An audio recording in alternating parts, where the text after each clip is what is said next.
Capek nggak sih ngejar dunia? Pernah nggak sih kamu ngerasa capek, lelah menjalani semua lika-liku kehidupan ini? Ada perasaan hampa, ada perasaan kosong, seolah-olah kamu jadi kehilangan arah gitu. Kayak semisal, kamu udah punya banyak harta untuk memenuhi kebutuhan hidup kamu, tapi kamu masih ngerasa serba kekurangan dan hidupmu itu nggak jadi lebih tenang. Atau semisal kamu udah berusaha keras nih, banting tulang, kerja ini kerja itu, tapi kamu ngerasa apa yang kamu lakukan itu nggak pernah membuahkan hasil yang sesuai dengan harapan. Nah, bisa jadi mungkin selama ini ya, hidup kita itu sekedar nyari uang, ngejar karir, ngejar target, dan bahkan cuma butuh validasi dari orang lain. Hal itulah yang justru bikin kita ngerasa dunia itu semakin dikejar malah semakin capek, semakin dipaksakan malah semakin kosong gitu.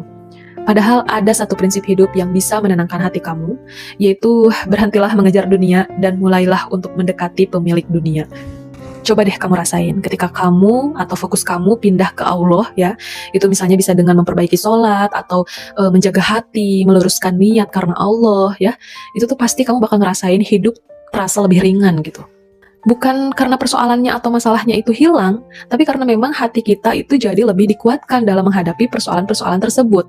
Nah, ini mungkin hikmah yang bisa aku ambil dari segala yang sudah aku lalui gitu ya, bahwa ternyata poin utama dari Allah ingin menghidupkan kita atau ingin merasakan yang namanya kehidupan ini tuh adalah gimana caranya supaya iman kita itu tetap atau semakin naik ya, lalu keyakinan kita itu semakin kuat dan ketakwaan kita itu terus konsisten bertambah gitu ya.